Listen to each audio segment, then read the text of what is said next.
Hi, this is Les Levine, the self-proclaimed voice of truth and reason in Ohio sports. I understand the use of analytics in baseball. I also understand gut feelings in baseball. Last night, both were on display in the ninth inning of the Indians' 1-0 loss to the Texas Rangers. Down by one with Jose Ramirez on second, Tyler Naquin gave up an out and bunted Ramirez over to third. If I'm a Texas Ranger or a fan, I'd have been pretty happy about that, knowing if everything goes right analytically, the best the Tribe could do would be tie the game and send it into extra innings. The worst-case scenario happened. They didn't score and the game was over. There were a million things that could have happened, including a hit by Naquin, at which time a bunt might have been in order for the winning run. Boston's Terry Francona, and the Terry Francona who was here in his first 5 years, wouldn't have called for a bunt. Far be it for me to question a Hall of Fame manager like Francona, but I would never have let it up for the batter to make that decision. That's a bad use of analytics. Bud Shaw is here tonight. More Sports and Les Levine is on the air.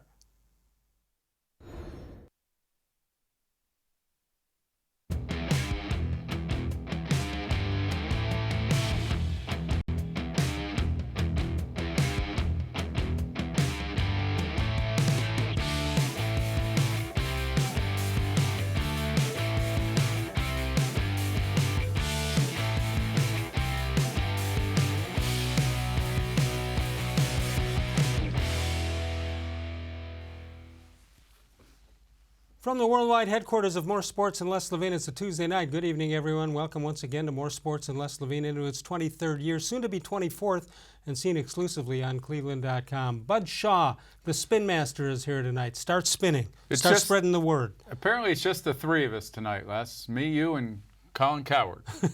I saw him looking over your shoulder over my there shoulder. on that last shot. There he is. Yeah. He's making sure you mind your P's and Q's. Here I am at the Bates Hotel. Anything to worry about here? No, I think you're fine. Nothing to look at here. Yeah, you're fine. All right, where do you want to begin? We got so much. Let's start with Colin Coward. All right. All right? Yeah, we can do that. All right, so No. Let's do something first. Okay. Let's do what the Indians did first with their social media, because they knew Colin Cowherd would get on Baker Mayfield's tail for what he did. Well, the Indians have world-class Twitter feed. Right. We've known that for a while now. And this was hilarious, given what we saw of Baker Mayfield at Progressive Field that night, which was a guy flipping him a beer, and he shoots it, as we used to say back in college. You never said that. Yeah, we did, occasionally. Well, we usually use the can opener. I'm not sure I would want to be his dentist now. Does he know Joe Charbonneau?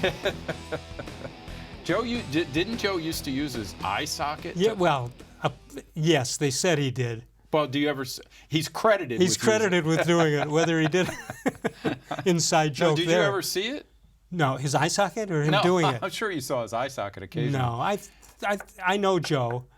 Did he used to bite the bottle tops off? Yeah, I think he did. Okay. Yeah. So this was similar to that, and the Indians, of course, had fun with how Colin Cowherd would have criticized him, since he always seems to find something about Baker that he doesn't think is quite right. Okay, I don't know. And sure enough, he did find something about. I don't know how many people in Cleveland listen to Colin Cowherd, but many more listen to him today than they did, say, 6 months ago. I'm sure, which I believe was the object of that game. Might be. You know, I think he's actually very good, and I think he's got pretty interesting takes at times. I don't think this one about Baker Mayfield is necessarily his best thread. No, but he's somewhere along the line, the Browns will lose a game or 6, and Baker Mayfield will throw an interception or 2. And so Colin Cowherd can always be right somewhere in the 16-game schedule. Yeah, well, he'll say, see that? You know, I told you. These guys are the biggest frat party in the NFL. And I don't think based on one thing. First of all, Baker Mayfield knew he was going to be on TV, right? Sure. So he was playing to the crowd. He was trying to do something to rally the Indians, which he ended up actually doing. Yeah, it was nothing, and then they scored 5. Yeah. So, I mean, I think it was, you could, if you wanted to get real serious about it, you'd say, where was the little fine print under there that said, please drink responsibly, you know? But kids do not try this at home. Yeah, but I think we all know that he was doing that as a kind of as a joke. Isn't it kind of a new thing to do? And I mean, yes. You see, mostly linemen do it. Yeah, there were guys during the Milwaukee Bucks playoff series. One of the Packers did it. Aaron Rodgers, I think, decided he shouldn't do it or wouldn't do it. So it's all in fun. I thought Freddie Kitchens had kind of an appropriate response to it. He didn't take it too seriously. Speaking of Freddie Kitchens, is he overly taking on Bob Wiley here? Well, in my ad lib opening comment, I actually that's up here on the wall. I actually discussed that, the Bob Wiley part of it. Yeah. I thought there was a couple of interesting things. I thought the way Freddie turned that conversation, which was these guys who were here last year still think it's about the coaches, it's about the players. Right. And that's what that's sort of what Freddie Kitchens is selling his regime on, that it's going to be about the players and making them better, and no ego in the coach's office and all that stuff. No, but Freddie said he's a family man, he's a good guy, I'm not going to say anything. Oh, one more thing here. Yeah, it was a little passive aggressive, right? I'm not going to talk about it. He's a family man. I visited him in the hospital last year, but I also had a chance to hire him and I didn't. So we saw a side of Freddie Kitchens. Do you like that new side? Or? Well, I kind of like the fact that he's come back. He's mentioned it once or twice now that he said, "Hey, I'm not going to lie to you guys. So I'm going to try to answer your questions as honestly as possible." And I think we could tell through that answer that he was a little perturbed by it. Yeah, there's a little different Freddie Kitchens than we've seen before. When he says that he doesn't know this, and we'll talk about it in a few minutes, that he doesn't know how long everybody will play, do you think he means that, or do you think he doesn't have an idea Yeah, I mean, yet? I don't see any motivation or any reason why. What's the incentive to not announcing it? You're trying to keep the Redskins off guard in the first exhibition game? All the preparation they've done. So I think it's probably that they have coaches meetings tonight. They'll probably sit down. They'll talk about who's been dinged at practice and decide from there. But I would be really surprised, Les, if they didn't play the starters for a couple of series, and depending on how those series go, maybe even the first quarter if those series are short for whatever reason. It would seem to go against everything that as a punishment? No, not punishment. Okay. It seemed to go against everything that, if he doesn't, it would seem to go against everything that he's talked about, which is wanting these guys to be out there and practicing every day and not riding stationary bikes. And it'd seem a little odd to me to get to the exhibition season and say, okay, now we're not going to play our guys. Let's ease off here. All right, you alluded to the fact you might have a commentary. Yeah, I think. Well, let's hear it. With a commentary, here's Bud Shaw. Oh, thanks, Les. Former Browns offensive line coach Bob Wiley says GM John Dorsey didn't want to hire Greg Williams because Williams was too strong-willed. It makes it sound as if Freddie Kitchens got the job because of his ability to get along better, especially with Baker Mayfield.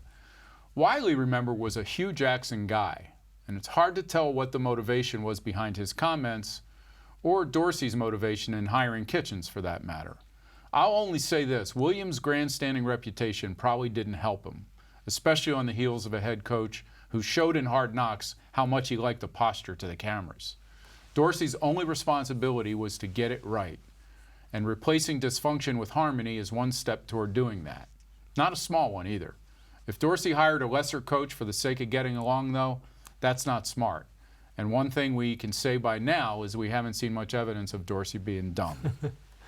Well, there's no question about that, but I don't think any fans knew who Bob Wiley was until Hard Knocks came along. Not until Hard Knocks. And he was sensational in Hard Knocks. Yeah. But his point that, well, Freddie and Dorsey got along together, why is that a bad thing? Yeah, that's not a bad thing. And I was told during that whole process that Greg Williams had no chance of getting that job. Right. That's why they got him in first one and got him out. And it was out of courtesy. They interviewed him, but his personality, not just with Dorsey, but just his personality in general, I don't think they wanted to get tied to that for 3 or 4 years. And by the way, wasn't that personality he put on at the end, now that we've seen it, that was not him. That was not the real guy. Yeah, that was the other Greg Williams who was trying to get a head coaching job. Right. We know, what kind of a showman he is, and the way he feels the need to scream and bark and make himself, puff himself up. And I think Dorsey was just like, we just saw that with Hugh Jackson in some ways, and we don't want to see it again. 216-575-0403 is the number to call. You can email us during the show at reallesLevine@gmail.com. Bud Shaw is with us. Jeff Shadell will be here tomorrow night. And Thursday, big doings here because betting on football games start in the state of Pennsylvania. We'll have Dave Bacon out at Presque Isle. We'll tell you more about that in just a little bit. But I want to tell you about Tri-C. You can explore your interests and find a program that puts you in the path to a bright future. Tri-C offers more than 1,000 courses and over 140 career and technical programs. Go to tri-c.edu to find out more.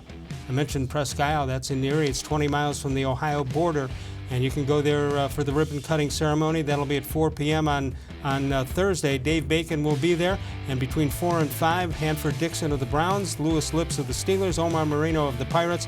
They'll all be there, and it comes your way this Thursday from Presque Isle at Downs End Casino, and we'll do our show from our worldwide headquarters here, and Dave Bacon will join us from Presque Isle in Erie, Pennsylvania. The grand opening celebration being planned for Thursday, August 8th, 4 o'clock, which is the official start date of the NFL preseason games, and of course, the Browns get underway. That's a 7:30 start, right, for the Browns? Yes, it is. All right, 216-575-0403 is our number. Bud Shaw with us. We'll take a break.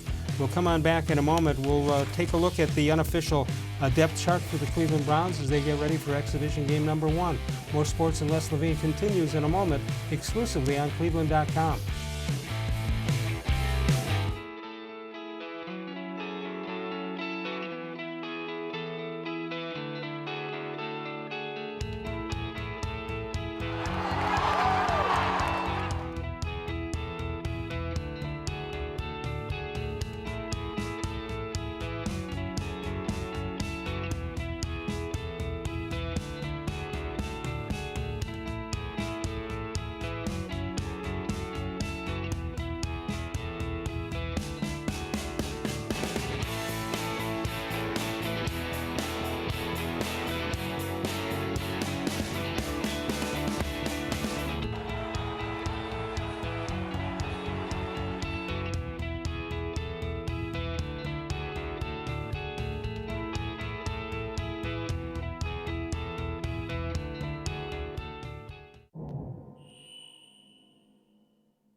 The Ohio Lottery Partners in Education program has been recognizing role model students and teachers since 2007. To nominate a deserving teacher or student, go to ohiolottery.com. In the About section, find Supporting Education.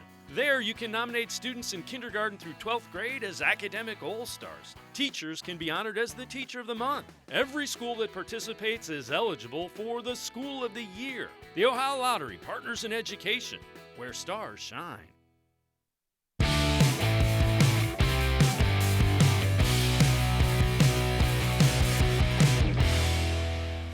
Let's check out birthdays for today. Hank Iba, generally credited with losing the game against the CCCP, the USSR basketball team. Hank Iba, why he was coaching that team is one of the great mysteries of all time in sports. Yeah, I forgot he was. Yeah, Andy Messersmith, born on this date. Paige Turner, 1947. Dale Ellis, David Robinson, and Kareem Hunt. Don't take him out for his birthday. Just make sure he stays home and enjoys some TV. Can I tell you something that just jogged my memory? Yeah. A name up there, Andy Messersmith. Right. Do you remember him? Sure. Okay, pitched for the Braves. Yes, he did. He was the guy that when Ted Turner signed him, Right. he wanted to make sure he got his money out of that signing. Number 17. So we put Channel 17 on the back of Messersmith's jersey. Which is TNT. Well, what was it then? I think it was TBS at the time. TBS at the time. And I believe the commissioner, who I think may have been Bowie Kuhn, Right. stepped in and said, you cannot have that. You can't advertise on uniforms. It has to be the player's name. Is it correct that Charlie Finley wanted to change the names officially of like Catfish Hunter to Catfish? I wouldn't doubt it at all.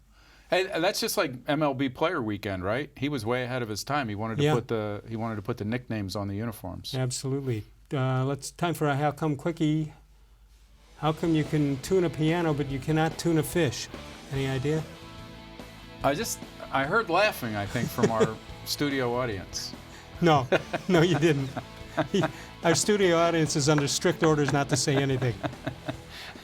216-575-0403. Mr. Gullible has been emailing me from all over the country. He's on a baseball stadium tour. Oh, he is. And he's out in, I think, Seattle tonight, and he's sending me as many How Come Quickies as he can from different sources on the on his map. He may need to reassess his priorities.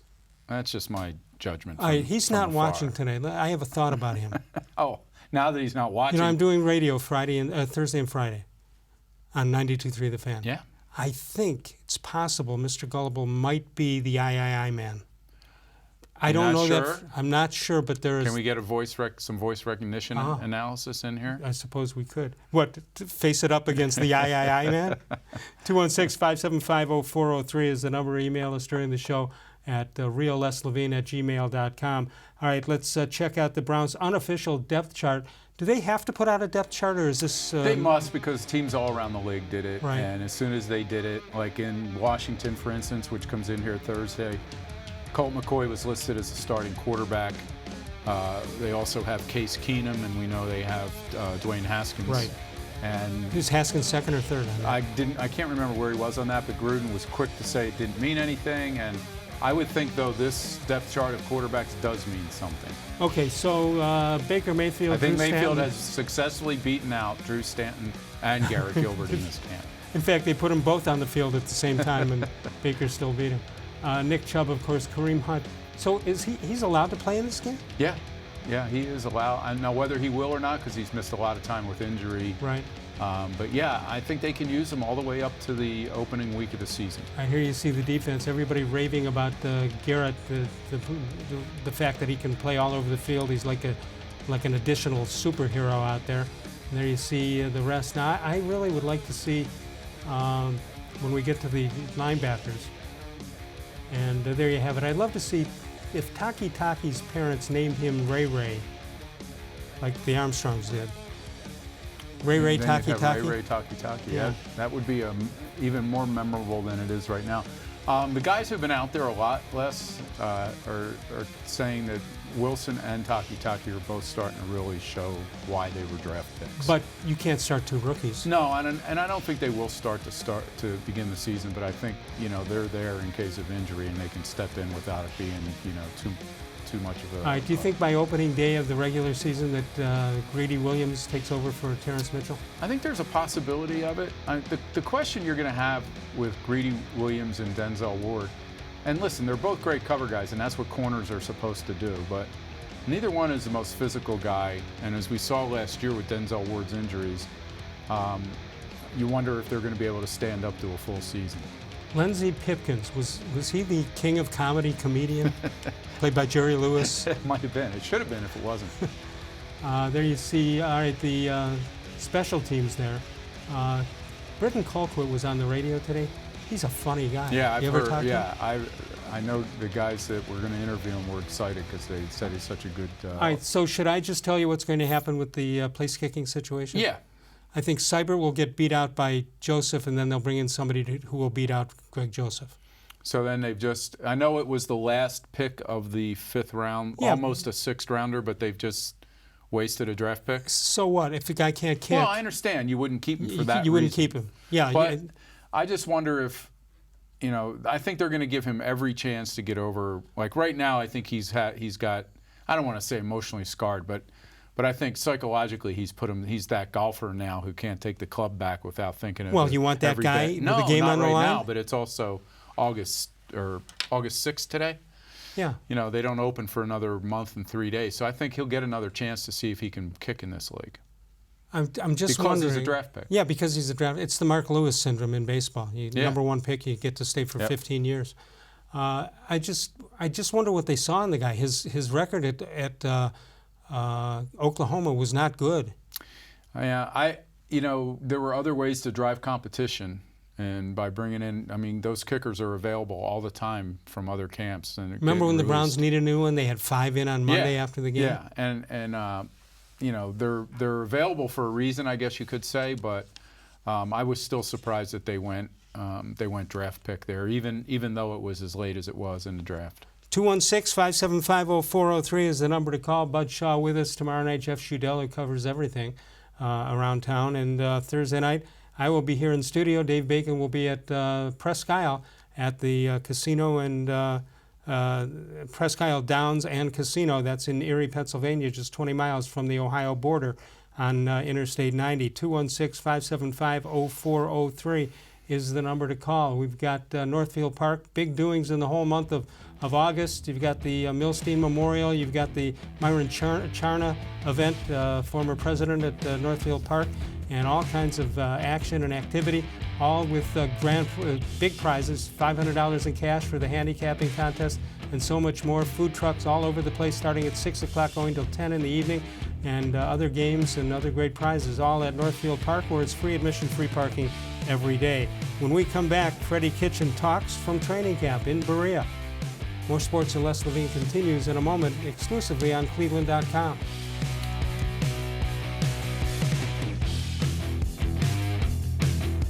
No other company or product can match the features, benefits, and warranty of an authentic Nature Stone floor. We had a horrible storm that flooded our basement.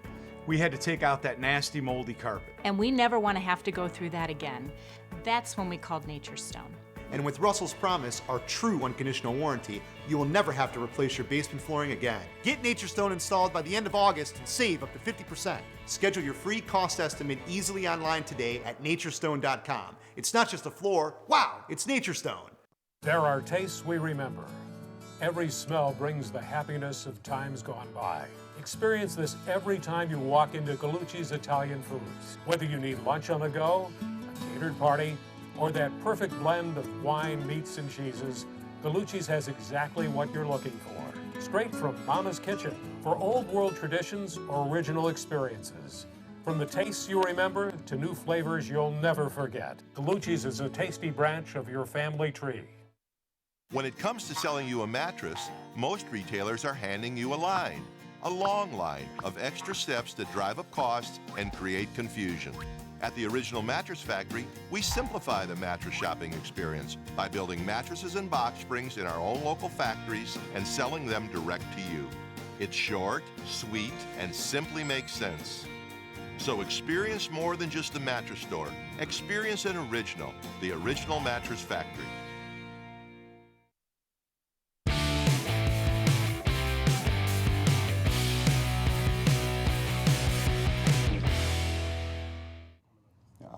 I don't know yet.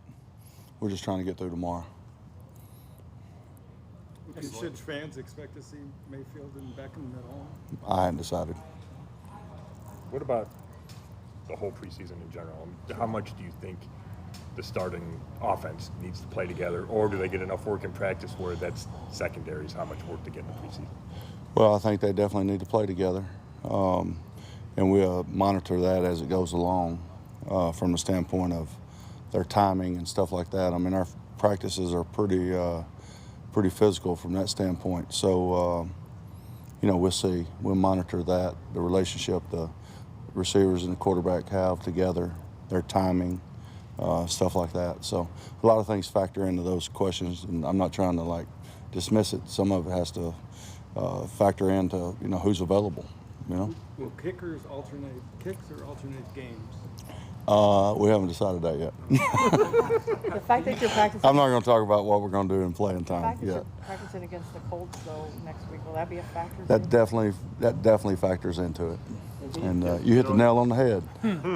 Because we expect to have some physical, get better type practices with the Colts, and I'm pretty sure Frank wants the same thing. So, you've got to factor in all those things, and ultimately you want to get your guys. In September, you want to get them there healthy, but there's a fine line between getting them there healthy and getting them there battle hardened, battle tested for what's going to happen. Because, from this moment on, they're never going to feel perfect until February. So, we got to get used to playing like that. How many hats do you think Freddie has?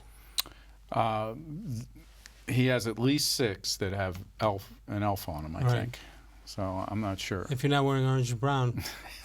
Yeah, so he's always wearing orange and brown. Yeah, because Dorsey, they only gave him that one sweatshirt, I think. You know what I like I'm seeing a lot of media guys on Twitter these days saying, don't play these guys at all in the preseason. Don't play them at all.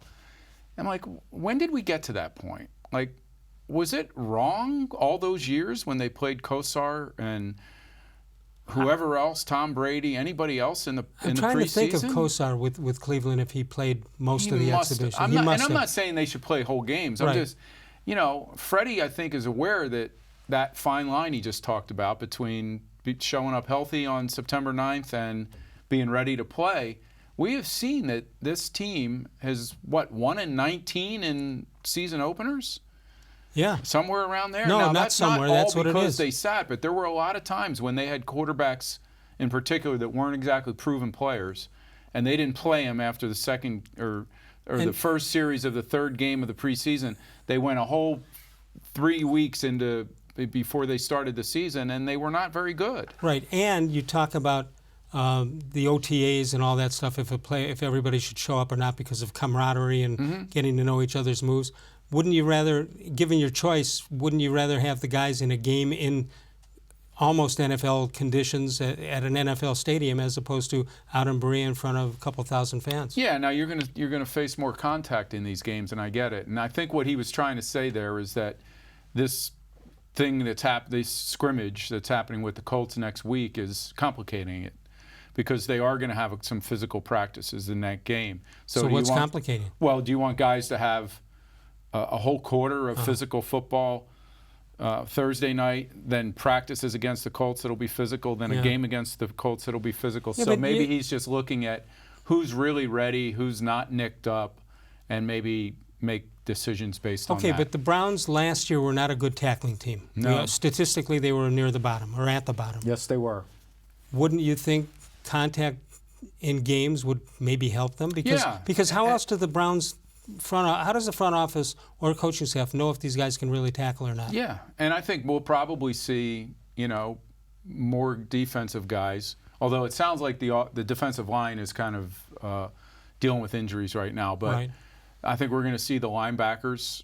Schobert and Kirksey were part of that reason why they were not a great tackling team last year. So we'll probably see those guys more in the preseason in the first couple games than we will see some of the offensive players. Do you have to, you know, you could treat Odell Beckham Jr. and Baker Mayfield differently than you might your defensive, your linebackers or your corners. It's so, the Jordan rules. Yeah, and that's not to say that they don't have to practice hard. I think they have been practicing hard. His camp, I think, has been a pretty strenuous camp. You don't see guys, you know, just sitting around. You don't see guys messing around that much.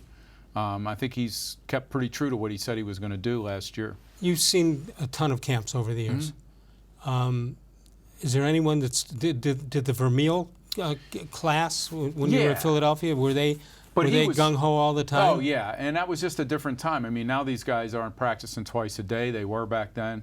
Now, if they can't practice more than 5 days in a row because of the collective bargaining agreement. But you know, when Dick Vermeil came into Philadelphia, he inherited a team that, you know, had been terrible for a while, and he was trying to drive guys out that he didn't think were committed enough to be part of the program. Right. So those. And did that work? Yeah, it did. And where does a guy like that go? Hopefully, gets picked up by somebody else. They get picked up by somebody else. But he wanted those guys to be sort of examples to the rest of the team of, you know, these guys aren't hard workers. I know they're not, and now they're gone. So he drove a lot of guys out that way. And it took him, you know, 3 years to become a really good team, but he did. The noise some of you may be hearing leads me to Bud Shaw, who has an announcement to make about the Indians. Yes, it's raining outside here, so I think it's also raining downtown. Right. And the game against the Rangers to start, at least, has been delayed. I didn't see any word yet on when that might resume. Just for a minute, since we're talking Indians, and we'll talk a little bit later more about them, but how big now is this 4-game series with Minnesota? I think it's really big now, Les, because, you know, to think that they went from 11.5 down to 2, was it? Or 1? Was it 1 at one point? No, it was 2. It was 3, then it got to 2, then it got back. If they go into that series against Minnesota and it's 5 or 6 again, and they lose 1 or 2 of those, it's going to be hard to make that up again. You know, it's now we're pretty soon we're going to be halfway through August. And we've been saying, well, they play each other 10 more times. Well, yeah, after this they'll play them 6 more times. Yeah, and everybody who says that always says it with like this, you know, with the insinuation is that the Indians will win those games and make up 10 ground. games. Well, we've seen Minnesota has responded. Yeah. They're playing really well right now too, and they're going to be hard to catch. Greater Cleveland Sports Hall of Fame will open its doors to 6 new members coming up on Wednesday. September 18th at Landerhaven, that of course in Mayfield Heights. And Otis Chapman from racquetball, and John Malloy is a hockey guy, and Tony Miller, remember him from Marquette. And we continue on with Tom Lucci in the tennis category. Urban Meyer out of football, and Rob Moss from golf. But some people ask me, how could Urban Meyer get into the Greater Cleveland Sports Hall of Fame? And the answer is, it's a 5-county area, including Ashtabula County, which is where Urban is from. I thought your answer was going to be that you're the MC, right? Yes. And you can put anybody in that you want. Yes, I have one. It's sort of like the Ryder Cup. You have one appointment, a captain's pick. Tickets available at 216-241-1919 or admin at clevelandsportshall.com for ticket information, and tickets going fast once the word got out about Urban Meyer, who we are. You never know. You want to say that somebody might pull out and not be able to make it there, but we've been told that he will in fact be there. Great. 216-575-0403. Don't forget on Thursday night, Dave Bacon will be out at the casino, the Presque Isle Downs and Casino. That's in Erie, Pennsylvania. 4 p.m. the ribbon cutting ceremony. They've got 50 kiosks that will take your bets. They're part of Bet America's sports wagering kiosk located throughout the casino floor. Grand opening celebration, and hard to believe that you'll just be able to. Didn't seem to be that much opposition to just saying, all right, let's start football gambling now. Yeah, I think it's in some people's minds it's been a long time coming, and it was happening anyway. Yeah, it was happening anyway. Anyway, we'll be out there to celebrate that opening. That'll be at 4 o'clock on Thursday, but Dave will join me on the show with special guests throughout the evening. Hanford Dixon from the Browns, and Lewis Lips, great receiver from the Steelers, Omar Marino from the We Are Family Pittsburgh Pirates, all coming up Thursday from 6 until 7, the grand opening of Presque Isle Downs and Casino. We'll come back in a moment. Bud Shaw is with us. Jeff Shudell will be here Wednesday night. We'll take a break. We'll come on back in a moment. More sports and Les Levine, seen exclusively on cleveland.com. As a kid growing up, my dream was to go to college, play baseball, and get a degree. Coming out of high school, I had two choices. I was accepted into a 4-year university, but I decided to come to Tri-C after receiving a scholarship. I got my associate's degree at Tri-C. They transferred all my credits straight into Baldwin-Wallace, so I started at Baldwin-Wallace University as a junior. My name is Tyler Leonard, and I earned my first degree at Tri-C. The Ohio Lottery Partners in Education program has been recognizing role model students and teachers since 2007. To nominate a deserving teacher or student, go to ohiolottery.com. In the About section, find Supporting Education. There, you can nominate students in kindergarten through 12th grade as academic all-stars. Teachers can be honored as the Teacher of the Month. Every school that participates is eligible for the School of the Year. The Ohio Lottery Partners in Education, where stars shine. It takes attention to detail.